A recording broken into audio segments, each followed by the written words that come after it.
পাকিস্তানের মিসাইল বৃষ্টি, অন্ধকার ভারত। ভারতের পাল্টা হামলা শুরু করেছে পাকিস্তান। বৃহস্পতিবার রাতে পরপর বিস্ফোরণের কেঁপে উঠেছে ভারত। ভারতীয় সংবাদ মাধ্যম এনটিভি জানিয়েছেন, রাজস্থানের জয়সলমীর এবং সীমান্তবর্তী অন্যান্য শহরে ভয়াবহ বিস্ফোরণের শব্দ শোনা গেছে। পাকিস্তান সামরিক বাহিনী ভারতের বিভিন্ন সামরিক ঘাঁটির ওপর একযোগে মিসাইল ও ড্রোন হামলা চালানোর পর সীমান্তবর্তী রাজ্যগুলোতে ব্ল্যাক আউট ঘোষণা করা হয়েছে। স্থানীয় কর্মকর্তারা সংবাদ সংস্থা পিটিআইকে জানিয়েছেন, একটি বিশাল বিস্ফোরণের শব্দ শোনা গেছে। এরপরে একটি সংক্ষিপ্ত নীরবতা। এরপর প্রায় 1 ঘন্টা ধরে বিস্ফোরণ চলতে থাকে। এনটিটিভি জানিয়েছেন, বৃহস্পতিবার সন্ধ্যার দিকে আন্তর্জাতিক সীমান্ত অতিক্রম করে ঝাঁকে ঝাঁকে রকেট উড়ে এসেছে ভারত সীমানায়। এই সময় পাঞ্জাব, রাজস্থান এবং জম্মু কাশ্মীরের শহরগুলোতে বিমান হামলার সাইরেন বেজে ওঠে এবং বেসামরিক ও সামরিক অবকাঠামো রক্ষার জন্য সম্পূর্ণ ব্ল্যাক আউটের নির্দেশ দেওয়া হয়। খবরে বলা হয়, পাক সীমান্ত থেকে মাত্র 30 কিলোমিটার দূরে এবং কেন্দ্রশাসিত অঞ্চলে প্রবেশের পথ হিসেবে কাজ করে এমন শহরে পাঞ্জাবের পাঠানকোট ব্ল্যাক আউটের আওতায় রয়েছে। এছাড়া দিল্লি থেকে 250 কিলোমিটার কমও রয়েছে। চণ্ডীগড় অন্ধকার রয়েছে। এই অঞ্চলের বাসিন্দাদের অনলাইনে শেয়ার করা দৃশ্যের ভয়াবহ দেখা যাচ্ছে। রাতের আকাশে পাকিস্তানি ক্ষেপণাস্ত্র ছড়িয়ে পড়েছে এবং ভারতীয় পাল্টা ব্যবস্থা আঘাত বিস্ফোরিত হচ্ছে। ভারতীয় সংবাদ মাধ্যম আনন্দবাজার জানিয়েছেন, বৃহস্পতিবার রাতে পাকিস্তানের মোট 8টি ক্ষেপণাস্ত্র ভারত ধ্বংস করেছে।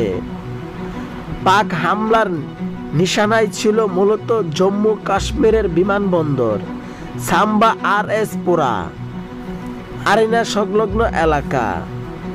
খবরে বলা হয়, আকাশ প্রতিরক্ষা ব্যবস্থা S-400 দিয়ে এই ক্ষেপণাস্ত্রগুলো আটকানো হচ্ছে। পাশাপাশি জম্মু বিশ্ববিদ্যালয়ের সামনে থেকে 2টি পাকিস্তানি ড্রোন গুলি করে ভূতাত্ত্বিক করা হয়েছে। জম্মু শহরে মোবাইল নেটওয়ার্ক বন্ধ করে দেওয়া হয়েছে। জম্মু বিমানবন্দর, পাঠানকোটের বিমান বাহিনীর ঘাঁটিতে সাইরেন বাজছে। সাইরেনের শব্দ শোনা গেছে বারামুলা, কুপওয়ারা মতো এলাকাতেও। এছাড়া শহরের নানান প্রান্ত থেকে বিস্ফোরণের শব্দ শোনা গেছে। শুধু জম্মু নয়, সীমান্ত সংলগ্ন পাঞ্জাবের বিভিন্ন অংশ ও ব্ল্যাক আউট অর্থাৎ আলো নিভিয়ে রেখেছে ভারত। পাঞ্জাবের হুশিয়ারপুরে ডেপুটি কমিশনার আশিক জৈন জানিয়েছেন, ভারতীয় বিমান বাহিনীর নির্দেশে শহরে ব্ল্যাক আউট করা হয়েছে। প্রশাসন বলেছে, পরবর্তী নির্দেশ না দেওয়া পর্যন্ত এই ব্ল্যাক আউট চলবে।